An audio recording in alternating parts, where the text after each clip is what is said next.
How fast does the ground move when you're 17 feet above it at 120 knots in total darkness?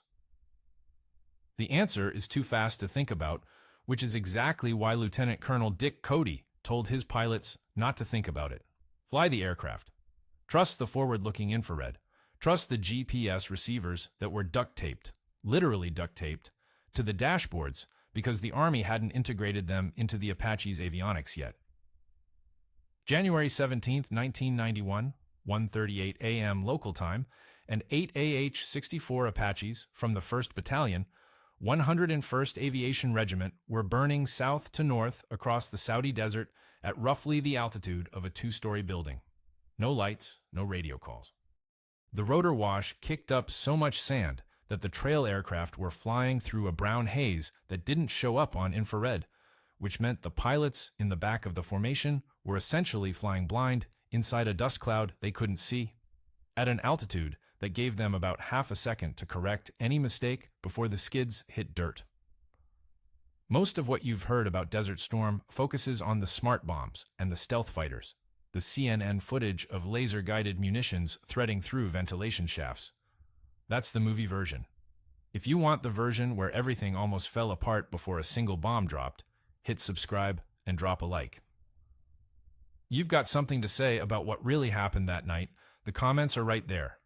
The 8 Apaches were divided into 2 teams, red team and white team, 4 birds each, targeting 2 separate Iraqi early warning radar installations, roughly 22 miles apart in the featureless western desert.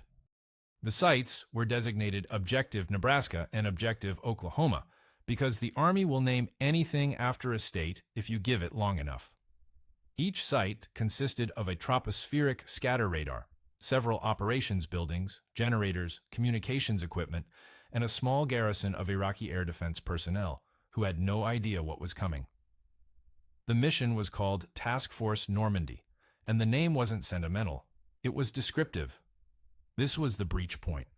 Coalition air planners had mapped out the most ambitious, coordinated air campaign in human history. Over 600 aircraft hitting targets across Iraq in the first 24 hours. And every single one of those strike packages depended on a corridor of dead radar opening up at precisely 2:38 a.m.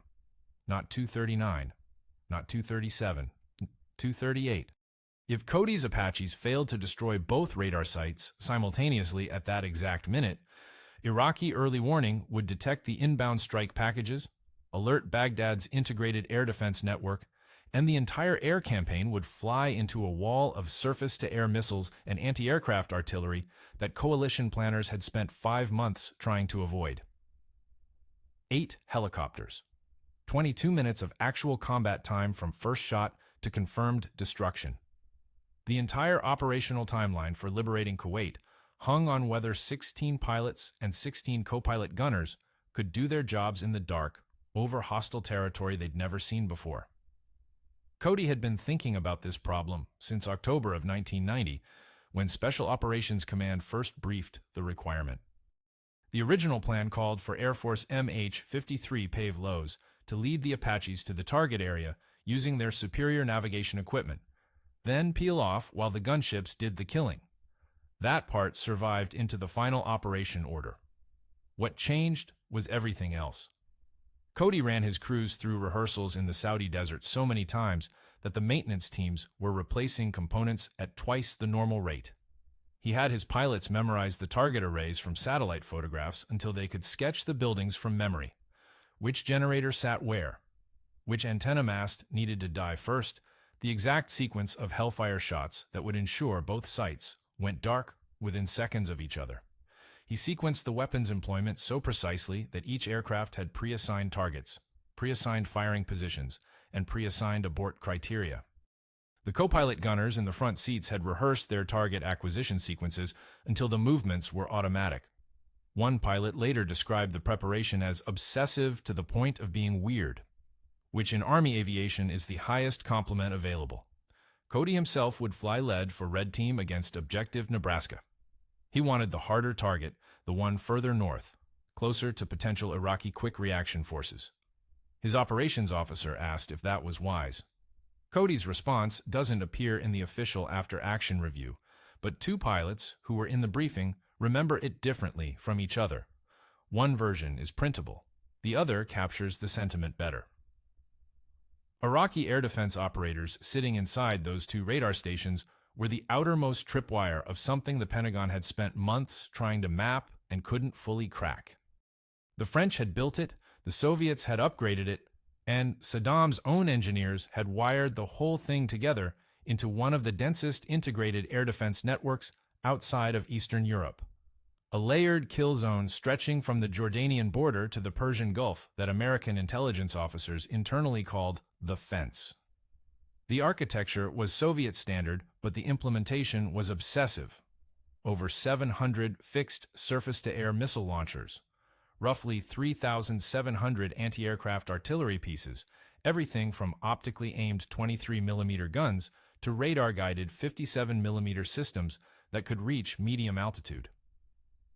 16 separate sector operations centers fed targeting data to individual batteries through redundant, hardened landlines, not radio landlines, which meant you couldn't jam the command links without physically cutting cables buried under the desert floor.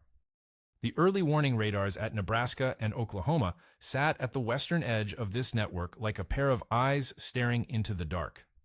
They fed raw tracking data east to the sector operations centers, which processed it into a common air picture and distributed firing solutions downrange faster than most NATO systems could at the time. American electronic warfare officers who studied the intercepts described the network's reaction time as uncomfortably professional. That phrase shows up in at least two separate planning documents. The smell of the problem was something you could almost taste in the planning cells at Riyadh. Burnt coffee, cigarette smoke, dry erase markers on acetate overlays, and the low hum of arguments that never quite ended because the intelligence kept changing. Every proposed strike corridor into western Iraq ran through those two radar fans. Every single one. Coalition planners war-gamed alternatives for weeks. Fly around to the east, you hit the denser coverage near Baghdad. Swing wide to the west, you violate Jordanian airspace and trigger a diplomatic crisis that might shatter the Arab coalition. Fly high enough to stay above the AAA envelope and the long-range SA-2s and SA-3s. Pick you up with even more warning time. There was no clean route. The only option was to create one. The F-117 stealth fighters could theoretically penetrate without triggering the network. But theoretically is a word that gets people killed when you're betting 1,000 sorties on it. Stealth reduced radar cross-section. It didn't eliminate it. If the early warning sites were active and operators were alert, there remained a non-trivial chance they'd detect enough anomalies to trigger a general alert. And a general alert meant every battery in western Iraq would start shooting into pre-assigned kill boxes on the assumption that whatever was coming was invisible. The planners needed those radar sites not degraded or intermittent or suppressed. They needed them gone. Simultaneously. At exactly 2:38 a.m., which brings us back to 8 Apaches flying 17 feet off the ground. What exactly did stealth mean in January of 1991? The word meant something different then, and the movies had it wrong besides. The F-117 Nighthawk had a radar cross-section roughly equivalent to a ball bearing. Remarkable engineering. Lockheed's Skunk Works had built something that could fly through most radar coverage and register as noise. Electronic clutter, a bird, a weather anomaly, nothing worth reporting. The aircraft had proven the concept in Panama, where it dropped 2 bombs on Rio Hato Airfield in December of 1989 with 0 detection. But Panama's air defenses consisted of whatever Noriega's military had lying around, which wasn't much. Iraq was a fundamentally different animal. The problem was statistical, not technological. A single radar site operating a single frequency has a very low probability of detecting a stealth aircraft on any given sweep. Maybe 0.1% per scan, maybe less. Those are excellent odds for one radar doing one sweep. But Iraq didn't have one radar. The western sector alone had overlapping coverage from multiple early warning systems operating across different frequency bands, and those systems were scanning continuously. You run the math on thousands of sweeps per hour across multiple frequencies with overlapping coverage fans, and that 0.1% starts compounding in ways that made Air Force planners deeply uncomfortable. The classified probability assessments from Checkmate, the Air Staff's strategic planning cell in the Pentagon basement, remain unavailable. What filtered down to the operational level was a general acknowledgement that detection probability over a full night's campaign was non-trivial. Nobody wanted to put a specific number on it because the models kept spitting out different answers depending on assumptions about Iraqi operator proficiency. And that was the second problem. American intelligence had been watching Iraqi radar operators for 5 months, intercepting their communications, cataloging their procedures. Some sites were sloppy. Operators took long breaks, left equipment in standby mode, missed obvious test targets. Other sites were sharp. Disciplined scan patterns, quick handoffs to sector operations centers, minimal chatter on the command nets. Nebraska and Oklahoma fell into the second category. The operators at those western sites had been specifically selected for competence because their sector covered the least defended approach corridor into Iraq.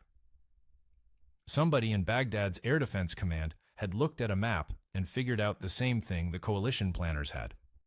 The Western Desert was the obvious place to punch through, which meant you put your best people there.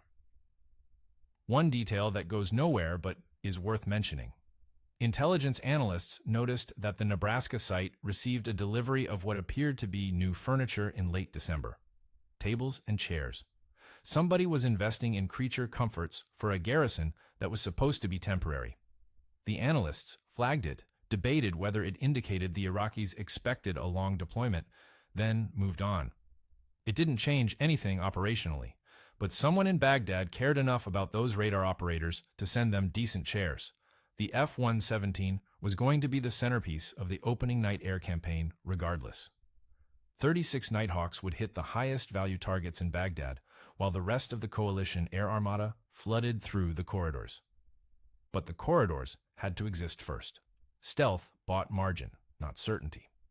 And General Chuck Horner, the Joint Force Air Component Commander, demanded certainty when he signed off on the Air Tasking Order. His guidance to the planners was blunt. Those sites die before my jets cross the border, or we don't go. The map was a standard 1 to 250,000 topographic sheet, acetate overlay taped to the surface, and Cody had drawn on it so many times with grease pencil that the plastic was starting to warp. He brought it to King Fahd International Airport in late October of 1990 for a briefing that nobody had invited him to. The Air Force's plan at that point called for Tomahawk cruise missiles to take out the Western radar sites. Clean, standoff, no risk to air crews, no complexity. On paper, it looked elegant. Cody thought it was insane. His argument was simple, and he made it to anyone who would listen, which initially was almost nobody. A Tomahawk hits a single aim point, one missile, one building. To guarantee destruction of an entire radar complex, the antenna arrays, the operations vans, the generators, the communications equipment, the backup systems, you needed multiple missiles per site, and each one had to hit its specific target within the same narrow window. Tomahawks in 1991 navigated by terrain contour matching, which worked beautifully in mountainous terrain where the radar altimeter had distinctive features to compare against stored profiles. The western Iraqi desert was flat, featureless. The terrain contour matching system would be comparing one patch of nothing against another patch of nothing and trying to derive a navigation solution from the difference. Missed distance under those conditions was classified, but the euphemism circulating among planners was degraded accuracy in low-relief environments. Translated from Pentagon, the missiles might miss. Cody wanted the mission.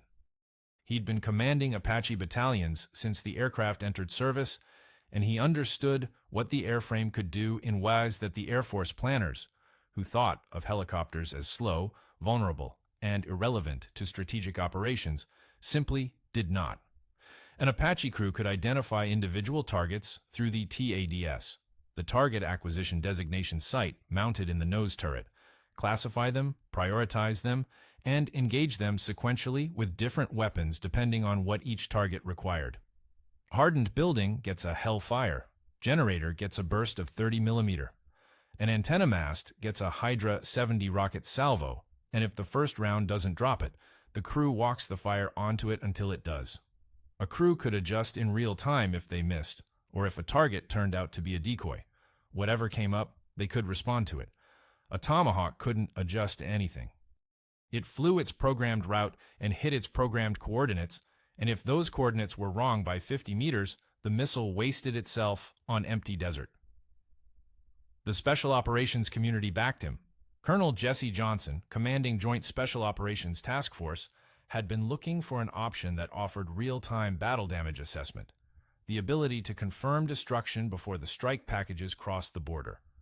Tomahawks couldn't tell you whether they'd actually killed the target. You'd have to wait for satellite imagery, which might take hours. Cody's Apaches could confirm the kill within seconds and radio a code word back to the AWACS aircraft orbiting over Saudi Arabia. California meant the radar sites were dead and the corridor was open. Nevada meant they'd failed and the entire air tasking order needed to be replayed. The difference between those two words was the difference between the most successful air campaign ever executed and a catastrophe that would have made the evening news for months. Cody got his briefing with Horner's staff in early November. The details of that meeting are sparse in the official record. What's known is that Cody walked in with his warped acetate map, his weapons employment timeline, and a level of preparation that one Air Force colonel later described as frankly intimidating for a rotary wing guy. He laid out the attack geometry. 4 Apaches per site, each aircraft assigned specific targets in a specific sequence. First, Hellfires to kill the early warning radar and communications equipment. Then, rockets and cannon to destroy everything else. Total time from first trigger pull to confirmed destruction, less than 4.5 minutes per site. He had contingencies for aircraft losses. If one Apache went down, the remaining 3 had redistributed targets that still covered every critical node. If 2 went down, the surviving pair could still achieve minimum destruction criteria. He'd war-gamed it down to the level of individual trigger squeezes. The Air Force said yes. Not immediately. There were more briefings, more questions, a formal review by Horner's targeting staff that took another 2 weeks. But the Tomahawk option quietly disappeared from the planning documents sometime around mid-November, and Task Force Normandy appeared in its place. Cody had his mission. Now he had to prove his pilots could actually fly it. King Fahd Airport's western taxiways ended at a chain-link fence, and beyond that fence was 200 miles of nothing. Flat hardpan desert stretching into the empty quarter. Terrain so featureless that Saudi Bedouins avoided it because even they couldn't navigate it reliably. Cody picked a patch of that nothing and turned it into a replica of the target sites. The crews flew every night for 6 weeks. Not most nights, every night. They launched after sunset and didn't land until the small hours, running the full attack profile against mock-up targets that Cody's ground crews had built from oil drums, scrap lumber, and camouflage netting arranged at the exact dimensions and spacing that satellite imagery showed at Nebraska and Oklahoma. The distances between the mock radar vans matched the real ones to within 5 meters. The generator positions were correct. Even the antenna masts were roughly the right height, fashioned from welded pipe sections driven into the sand. Each 4-ship team ran the profile a minimum of 3 times per night. The approach was always the same. Low-level ingress at 120 knots, pop up to weapons release altitude at a predetermined point, acquire targets through the TADS, fire in sequence, then assess damage and re-engage anything still standing. By mid-December, the crews had the choreography so deeply internalized it was almost mechanical. Co-pilot gunners were calling out target handoffs before the pilot in the back seat had even begun the pull-up maneuver. Trigger-to-trigger intervals between Hellfire shots dropped from 12 seconds in early rehearsals to under 8 by Christmas. Cody wanted 7. He got 6.5 from his best crew and made that the standard. The navigation problem was the one that kept him awake. GPS in 1991 was not what you carry in your pocket now. The satellite constellation was incomplete. Coverage gaps meant the receivers would lose fix for stretches of 20 to 40 minutes during the ingress window, and the Apache's onboard inertial navigation system drifted roughly 1 nautical mile per hour of flight. Over a 90-minute low-level transit deep into Iraq, that drift could put them 2 miles off course. 2 miles in featureless desert at night means you're shooting at sand. Ironically, the Air Force solved it. 2 MH-53 Pave Low special operations helicopters equipped with the most advanced GPS and terrain-following radar in the American inventory would lead each 4-ship formation to an initial point roughly 10 miles from the targets.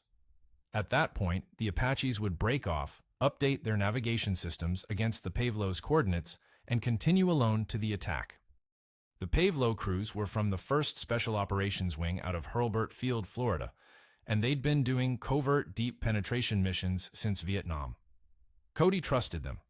His pilots trusted them less because trusting someone else to get you where you need to be goes against every instinct a helicopter pilot develops. The GPS receiver bolted into the MH-53's instrument panel was the size of a microwave oven. It weighed 42 pounds and had the processing power of a decent calculator.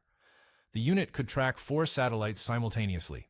When 4 satellites were visible, which over the Arabian Peninsula in January of 1991 was roughly 68% of the time. During the other 32%, the crew was flying on inertial navigation and prayer, same as the Apaches behind them, but 68% was enough. The Pave Low 3 had been built for exactly this kind of mission. Deep penetration into denied territory, at night, in weather, without any of the navigational aids that make normal flying possible. No radio beacons, no ground references, no flight plan filed with anyone who might be listening. The aircraft carried a forward-looking infrared sensor, a terrain-following radar that painted the ground ahead in sweeps so the pilots could hug the earth at 50 feet, a radar warning receiver to detect Iraqi emissions, and a Doppler velocity sensor that measured ground speed independent of the GPS. 4 separate navigation inputs feeding into one system. The redundancy was deliberate, and it was American to its bones. The engineering philosophy that says, if one system fails, 3 others catch it. The crews flying them were a specific breed. Major Bob Leonic led the Pave Low element assigned to Cody's Western team, and he'd accumulated more nighttime low-level hours than some airline captains log in an entire career. His co-pilot had done covert insertions into Panama during Just Cause. Their flight engineers, 2 per aircraft, manning the guns and monitoring systems from the cargo bay, had collectively spent more time over hostile territory than most fighter squadrons. These weren't helicopter pilots in the way the Army understood the term.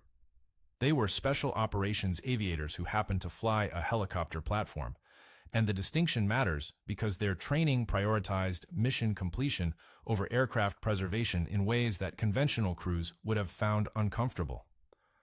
The navigation plan called for the Pave Lows to lead the formation along a route that doglegged twice to avoid known Iraqi observation posts. Total distance from the launch point at Al Juf to the release point was roughly 150 nautical miles.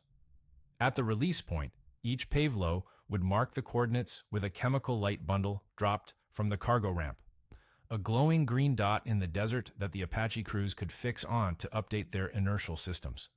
After the drop, the Pave Lows would peel off south and orbit at a safe distance while the Apaches continued to the targets alone. What made this work wasn't the GPS hardware. It was what the Air Force had done with the data.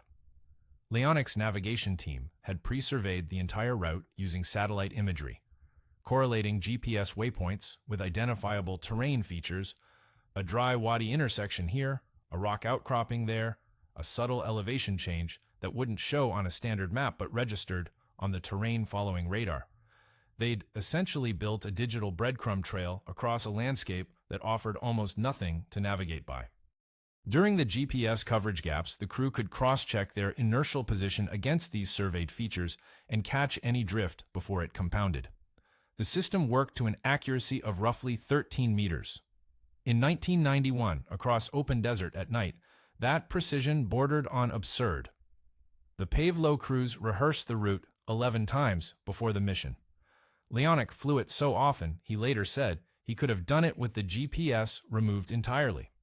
The terrain following radar returns had become as familiar as his commute to work. He'd built that confidence over 11 rehearsals and thousands of hours in the airframe, and it showed. His aircraft would cross into Iraqi airspace first, ahead of the Apaches, ahead of everything. If Iraqi radar picked up the formation, his crew would know before anyone else. Cody gathered them in a maintenance tent at Al Juf at 11 p.m. on January 16, 1991. 16 pilots, 16 co-pilot gunners, and a silence that had a texture to it. Everyone in the room already knew what they were about to be told, and was just waiting for the words to make it official. He kept it short. The timeline was fixed. Takeoff at 12:56 a.m. Cross the border at 1:38. Weapons release at 2:38, precisely 22 minutes before the first F-117 crossed into Iraqi airspace. He said the number twice, then 22 minutes. If they were late, stealth fighters would fly into active radar coverage.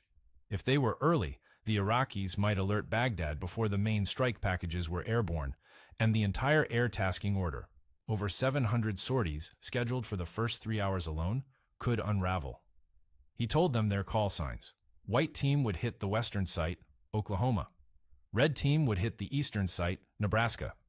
Each team had its Pave Low Pathfinder already briefed and waiting on the ramp. He went through the contingencies one more time, though by this point, every crew could recite them from memory. Aircraft down before the border, remaining 3 redistribute targets. Aircraft down after the border, same redistribution, but the timeline doesn't slip. Nothing slips the timeline. Then he said something that several pilots remembered differently in post-war interviews, which means he probably said it more than once, in slightly different ways. The version that shows up most often. If your aircraft is crippled over the target and you can still shoot, you stay and shoot. You don't turn south. The mission completes before anyone leaves. Nobody asked questions. There weren't any to ask. 6 weeks of rehearsal had burned every last ambiguity out of this operation. They walked to the flight line at 12:15 a.m. The Apaches were lined up on a taxiway that the ground crews had blacked out. No floodlights, no flashlights, nothing but red-filtered chemical sticks marking the rotor arcs. The temperature had dropped to 41 degrees, and the air smelled like JP-8 fuel and sand. Cody climbed into the front seat of his aircraft, strapped in, and began the before-start checklist. In 41 minutes, he would cross into Iraq. 93 miles separated Al Juf from the Iraqi border. The formation covered them in 47 minutes, flying at 50 feet above ground level in a darkness so complete that the FLIR screens in each cockpit became the only reality that mattered. The desert below was a wash of gray-green thermal noise. Cool sand rendering as dark smears, residual heat from rocks showing as pale blotches, and absolutely nothing that resembled a landmark. Cody's white team formed up behind MH-53 Pave Low in a staggered trail, each Apache offset slightly to avoid the rotor wash of the aircraft ahead. The spacing was tight by any standard, roughly 2,000 feet between airframes. At 120 knots, 2,000 feet is about 10 seconds of reaction time if the lead aircraft suddenly pulls up or banks. The FLIR made it manageable. Barely. The Pave Low's terrain-following radar swept the ground ahead in a cone-shaped pattern, feeding altitude corrections to Leonic's pilot so smoothly that the big helicopter seemed to flow across the landscape like water finding its level. The Apaches behind had no terrain-following radar. They flew the altitude the Pave Low flew, trusting that if the ground rose, the formation leader would climb, and they'd follow. This is an enormous amount of faith to place in another aircraft's avionics at 50 feet above the Earth in the middle of the night. 26 minutes in, the GPS dropped out. The coverage gap had been predicted. Leonic's navigation team had mapped the satellite windows down to the minute. But knowing it would happen and watching the position readout go blank are different experiences. The Pave Low's inertial system took over, and the flight engineers in the back began calling out cross-check references from their pre-surveyed route. A wadi intersection appeared on the FLIR exactly where the survey said it would be, and the inertial position matched to within 30 meters. Good enough. The GPS came back 11 minutes later, confirmed the inertial track had barely drifted, and Leonic's crew quietly went back to monitoring. The Apache crews behind them knew none of this. They saw the Pave Low's infrared position light holding steady ahead and to the right, and they followed it. Their world had compressed to the dimensions of a cockpit display. The FLIR screen, the flight instruments, the occasional glance at the co-pilot gunner's helmet in the front seat. Conversation was minimal. Cody's aircraft maintained radio silence except for pre-briefed checkpoint calls, each one a single word transmitted in a burst too short to triangulate. At 1:38 a.m., the formation crossed the border. There was no fence, no marker, no change in terrain, no feature distinguishing one country from the other.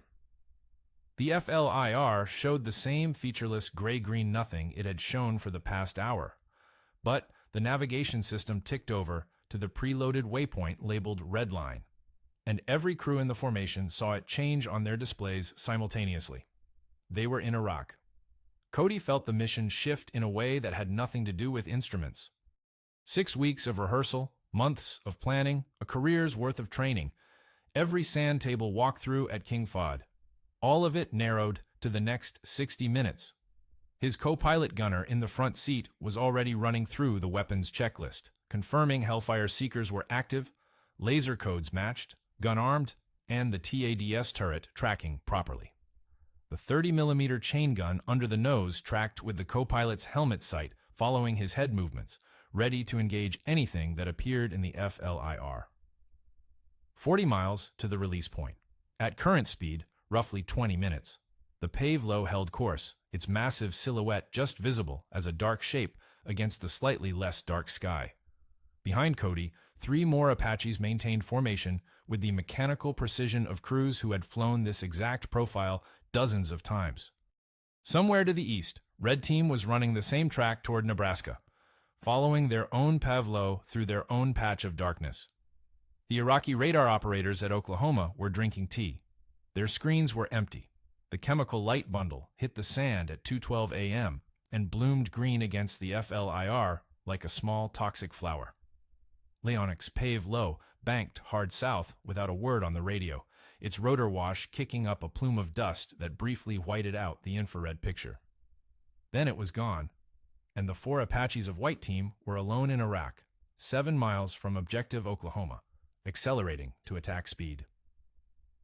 Cody's FLIR picked up the radar site at 6 miles. It looked exactly like the sand table model. 2 large antenna arrays, a generator compound, several support buildings, a communications van offset to the northeast. The thermal signatures were crisp in the cold desert air. The generators ran hot, the antenna pedestals radiated warmth from their motors. A few human-sized heat blooms moved between structures, and somewhere behind it, all a diesel exhaust plume shimmered faintly on the display. The night shift, going about their work. At 4 miles, Cody transmitted one word. The 4 Apaches spread into their pre-briefed attack formation, a line abreast with 500 meters of separation. Each aircraft assigned specific structures. No further communication was needed. Every pilot knew which building belonged to him. At 2:37 a.m., 1 minute ahead of schedule, Cody's co-pilot gunner depressed the laser trigger and put the crosshairs on the primary antenna array. The laser designator sent an invisible beam downrange, painting the target with a code that matched the Hellfire seeker head on the left inboard rail. He squeezed the release. The missile dropped off the rail, its motor igniting with a sound the crew felt more than heard, a deep thump transmitted through the airframe, followed by the rush of the rocket motor accelerating the weapon to Mach 1.3. The FLIR tracked it as a brilliant white streak arcing slightly upward, then nosing down toward the painted target. 4.2 seconds later, the antenna array ceased to exist. The other 3 Apaches fired within 6 seconds of Cody's first shot. 8 Hellfires in the air simultaneously, each one writing its own laser code to a different target. The generator compound took 2 hits and erupted in a fireball that saturated the FLIR sensors for almost 3 seconds. The crew had to wait for the image to recover before confirming the kill. A direct hit through the roof gutted the communications van. One support building simply collapsed inward, its walls folding like cardboard. 70 miles east, Red Team hit Nebraska at the same moment. 4 more Apaches, 8 more Hellfires, the same rehearsed geometry, producing the same result. The eastern site's primary radar, a Soviet-built P-15 flatface that had been tracking the skies north of Saudi Arabia for 5 months, took a Hellfire through the center of its rotating antenna. The weapon detonated inside the equipment shelter behind it. One of the Red Team co-pilot gunners later described what he saw on his FLIR as the antenna folding in half like someone stepped on it. The Apaches kept shooting. Hydra 70 rockets followed the Hellfires, saturating the compounds with fragmentation warheads. The 30mm chain guns opened up on anything still showing a thermal signature. Cody's gunner walked a burst of high-explosive rounds across a row of equipment shelters, each impact flashing white on the FLIR. At 2:41 a.m., 3 minutes after the first shot, Cody transmitted a single code word to a satellite relay. It reached Riyadh before the last rocket motor burned out. Both sites were dead. The fence had a hole in it, 40 miles wide. The code word was California. One word, transmitted in a burst lasting less than a second, bounced off a DSCS satellite parked over the Indian Ocean and received in the basement of the Royal Saudi Air Force headquarters in Riyadh at 2:41 a.m. A watch officer wrote it on a whiteboard. Beside it, he wrote the time. Then he picked up a phone. Within 90 seconds, the air tasking order went active. The scope of what happened next is difficult to convey without raw numbers, so here are the raw numbers. In the first 24 hours of Operation Desert Storm, coalition aircraft flew over 2,800 sorties. The first wave alone, the one that depended on Cody's Apaches punching that corridor, put more than 660 aircraft into Iraqi airspace before dawn. Strike packages, fighter sweeps, electronic warfare formations, tanker orbits stacked at altitude from 20,000 to 36,000 feet. AWACS birds circling over Saudi Arabia with their radar painting, everything from the Turkish border to Kuwait City. Sequencing that many aircraft through a combat airspace without mid-air collisions is a problem so complex it barely fits in a single human brain, and it gets almost no attention because nothing went wrong. The F-117s went through the gap first. 10 stealth fighters in a stream, separated by precise time intervals, each one carrying 2 GBU 27 laser-guided bombs in its internal bay. Their targets were in Baghdad, the AT&T building that housed Iraq's National Telecommunications Switching Center, the Al-Karak Microwave Relay Tower, the Sector Operations Center at Taji. The pilots flew without wingmen, without radio communication, without even radar. The Nighthawk had no air-to-air radar, no radar warning receiver worth mentioning, nothing but its geometry and its coatings, and the faith, bordering on religion, that the fence was down. It was down. The corridor Cody's teams had blasted open measured roughly 40 miles wide, and the nearest functioning Iraqi radar was over 60 miles from the flight path. The stealth fighters crossed into Iraq at 3 a.m., exactly 22 minutes after the first Hellfire hit Oklahoma. The timing was precise to within seconds of the original plan drafted 4 months earlier in a windowless room at Langley. Leonic, the Pave Low pilot who had led White Team to its release point, was already back across the Saudi border by then, his aircraft low on fuel and his crew running on adrenaline and stale coffee. He would retire as a colonel in 2004, move to Florida, and spend a decade trying to get the Air Force to properly document what the Pave Low crews had done that night. The records remained incomplete as of 2018. Behind the stealth fighters came the conventional strike packages, F-15E Strike Eagles, carrying 2,000-pound bombs, F-16s loaded with cluster munitions, A-6 intruders from the Navy carriers in the Red Sea and Persian Gulf, Tornado GR-1s from the Royal Air Force flying at 200 feet, in a profile so dangerous that the British would lose more tornadoes per sortie than any other type in the coalition. EF-111. Ravens flew ahead of the conventional formations, jamming Iraqi radar frequencies with enough electronic noise to blind anything the Apaches hadn't already killed. The jamming was so effective that several Iraqi SAM batteries fired missiles without radar lock, sending SA-6s ballistic into empty sky and hoping for proximity detonations that never came. By 4 a.m., the air war had expanded beyond the corridor entirely. Navy Tomahawk cruise missiles were hitting targets in downtown Baghdad, launched from ships in the Persian Gulf over an hour earlier and timed to arrive simultaneously with the manned aircraft. CNN was broadcasting live from the Al Rashid Hotel. The sky over the Iraqi capital looked like a lightning storm, tracers and SAM launches and explosions reflecting off the low cloud deck in a display that the entire world watched in real time. Cody didn't see any of it. His formation was still over the Iraqi desert, heading south at 120 knots, running fuel calculations in their heads. The Apaches had enough to make Al Juf with reserves if they held current speed. The mission was complete, the code word transmitted, the war started. His part was finished in 3 minutes of shooting. Everything else, the 1,000-aircraft armada now thundering north above him, was someone else's problem.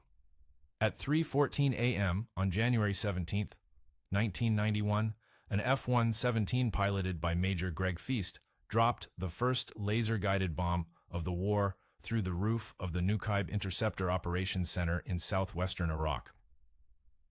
The building was hardened concrete, rated to survive a near miss from a 1,000-pound weapon.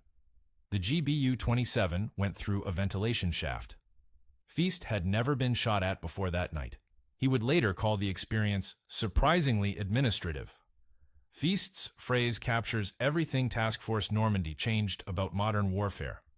War is not supposed to be administrative. For most of human history, it wasn't.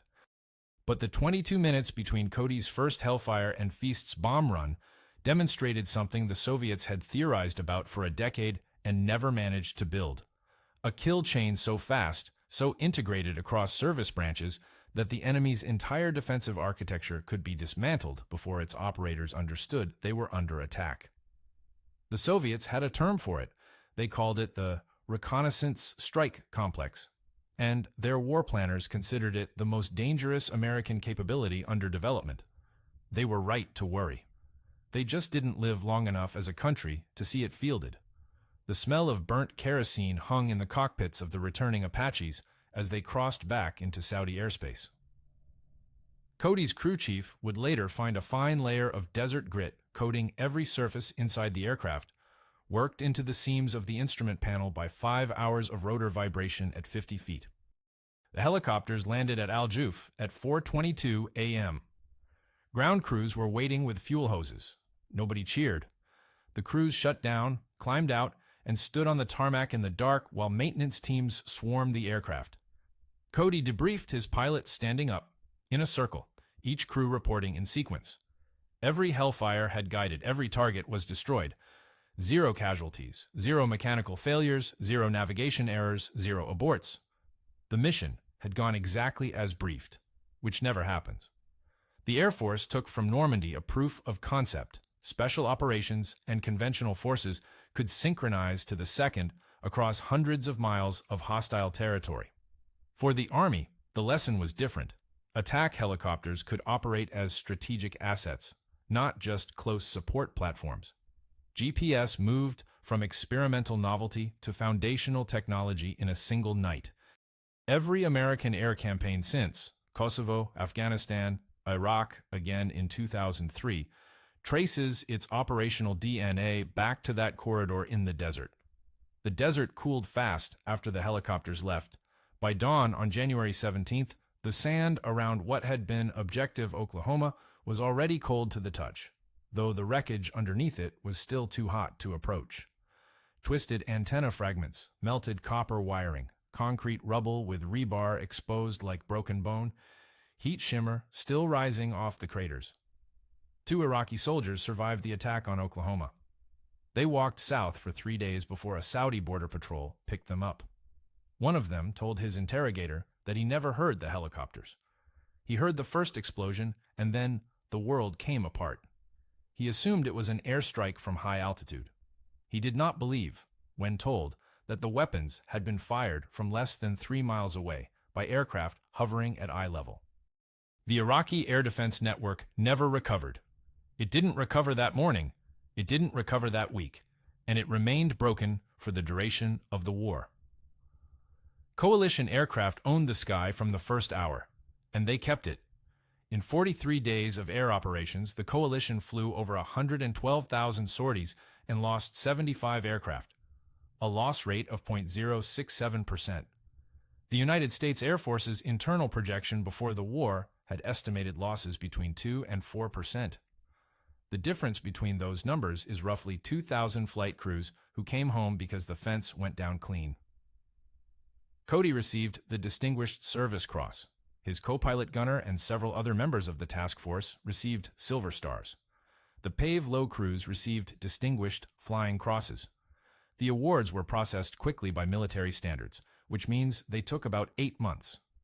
By then, the war was over, the victory parades had ended, and the country had moved on to other things. Cody kept flying. He commanded the 160th Special Operations Aviation Regiment, then the 101st Airborne Division. He retired as a 4-star general in 2008, the highest rank ever achieved by an Apache pilot. The Army named a building after him at Fort Campbell. He never wrote a memoir. The Iraqi radar operators at Oklahoma and Nebraska, the ones who died at 2:37 a.m. while monitoring empty screens and drinking tea, were almost certainly conscripts. Their names do not appear in any English-language source. Iraqi military personnel records from that period were partially destroyed during the 2003 invasion and partially looted in the chaos that followed. What survived sits in a warehouse facility whose exact location the Iraqi government does not publicize. A 1998 survey by the Iraqi Veterans Foundation estimated that between 60 and 80 personnel staffed the two sites combined. The number killed in the attack has never been confirmed. American after-action reports use the phrase, "all targets destroyed," without specifying casualties. The Iraqi government under Saddam never acknowledged the sites existed. 32 crew members flew Task Force Normandy. The mission lasted 3 hours and 41 minutes from takeoff to landing. The shooting part lasted 3 minutes. In those 3 minutes, they fired 27 Hellfire missiles, 100 Hydra 70 rockets, and approximately 4,000 rounds of 30mm ammunition. They destroyed 2 entire radar complexes and opened a corridor 40 miles wide, setting the conditions for the largest air campaign since World War II. 27 of those 32 crew members are still alive. What the other side's survivors remember, if any are left to remember, nobody has asked.